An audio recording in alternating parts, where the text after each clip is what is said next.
Hello everyone. সেদিন সন্ধ্যাবেলা মা আর কাকিকে নিয়ে একটু ঘুরতে বেরিয়ে গিয়েছিলাম, বেশি দূরে নয়, বাড়ির এখানেই। আর এই কুর্তিটা আমি ফ্লিপকার্ট থেকে নিয়েছি, বেশ সুন্দর, কোয়ালিটিটাও খুব ভালো। লিঙ্কটা আমি কমেন্ট বক্সে দিয়ে দেবো।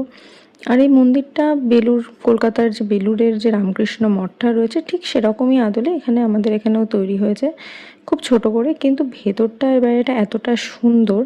আর আমরা গিয়ে যথারীতি সন্ধ্যা আরতিটা শুনতে পারিনি, কারণ অনেকটাই লেটে গিয়েছিলাম আমরা। সন্ধ্যা আরতি যে টাইমটায় হয় বা গান যেটাই বলো যেই টাইমটায় হয় সেই টাইমটা আমরা যেতে পারিনি।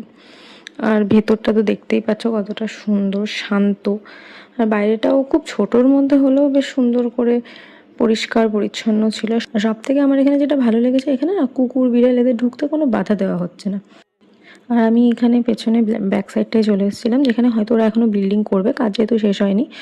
তো এইভাবেই সন্ধ্যাটা কাটিয়েছিলাম। আর আমার বরাবরই একটুখানি বাড়ির লোকেদের সাথে বেরোতে না বেশি ভালো লাগে, তো সন্ধ্যাটা বেশ ভালোই কেটেছে। তো আজকের মতো এইটুকু।